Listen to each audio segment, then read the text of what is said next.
Hello everyone, আজকে আমি নিয়ে এসেছি কিভাবে 10 টাকার বিস্কিট দিয়ে কেক বানানো যায়। সুন্দর একটি কেক, হোমমেড। সবসময় সবার ঘরে থাকে এরকম কিছু উপকরণ দিয়ে আজকে আমি কেকটি বানিয়ে দেখাবো। তো প্রথমে আমি কেকের যে বাটিটা আছে সেটা সেট করে নেব।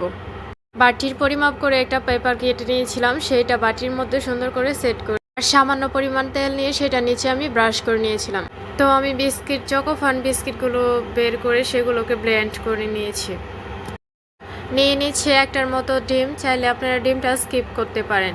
আর এই ডিমটা ভালোভাবে আমি ফেটিয়ে নিচ্ছি। আমার হাতের কাছে হ্যান্ড উইক্স ছিল না, সেজন্য আমি কাঁটা চামচ দিয়ে সেটাকে ভালোভাবে মিক্স করে নিয়েছি। এখন আমি বিস্কিটের গুঁড়ার মধ্যে অল্প অল্প করে দুধ নিয়ে ব্যাটারটা তৈরি করে নিচ্ছি।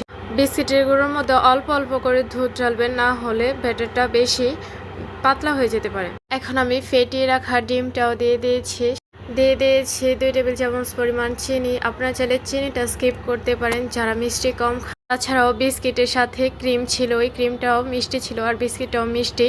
আপনারা চাইলে নাই দিতে পারেন, কিন্তু আমি দিয়ে দিয়েছি 2 টেবিল চামচ পরিমাণ করে। হ্যান্ড ব্যাটারটা কত সুন্দর স্মুথ হয়েছে, এরকম একদম সবগুলো ভালোভাবে মিক্স করে নিতে হবে। এখন এটার সাথে মিক্স করে নিব 1 কাপ পরিমাণের মতো তেল। ব্যাটারটা যত সুন্দর হবে তত কেকটা স্মুথ হবে।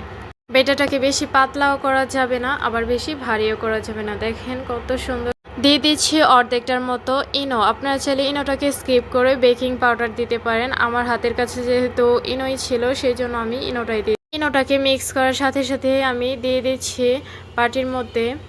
ব্যাটারটাকে সুন্দর করে ঢালার পর এটাকে ভালোভাবে সেট করে নেবেন, যাতে নিচে কোনো এয়ার না থাকে। এয়ার থাকলে কেকটা সুন্দর হবে না। আর উপরে আমি কিছু বাদাম দিয়ে সেগুলোকে ডেকোরেশন করে নিয়েছি। দেন আমি একটা স্ট্যান্ড বসিয়ে চুলার উপরে কেকটা দিয়ে দিয়েছি। প্রায় 40 মিনিটের মতো মিডিয়াম আছে কেকটা আমি জাল করে নিয়েছি। এখন দেখব ঠিকঠাকভাবে হয়েছে কিনা। আমি একটি কাঠির সাহায্যে সেটাকে চেক করে নিচ্ছি। কাঠিটা যদি পরিষ্কার আসে তাহলে আমার কেকটা হয়ে গেছে। এই তো দেখতেই পাচ্ছেন কাঠিটা একদমই পরিষ্কার আসছে। এখন আমার কেকটা একদমই রেডি। এখন আমি একটা ছুরির সাহায্যে এটার পাশটা ঘুরিয়ে ঘুরিয়ে নেব, যাতে কেকটা সুন্দরভাবে বেরিয়ে আসে। দেখতেই পাচ্ছেন কেকটা কত সুন্দর হয়েছে, আর দেখতেও একদমই স্মুথ, আর খেতেও অনেক সুস্বাদু ও স্মুথ ছিল।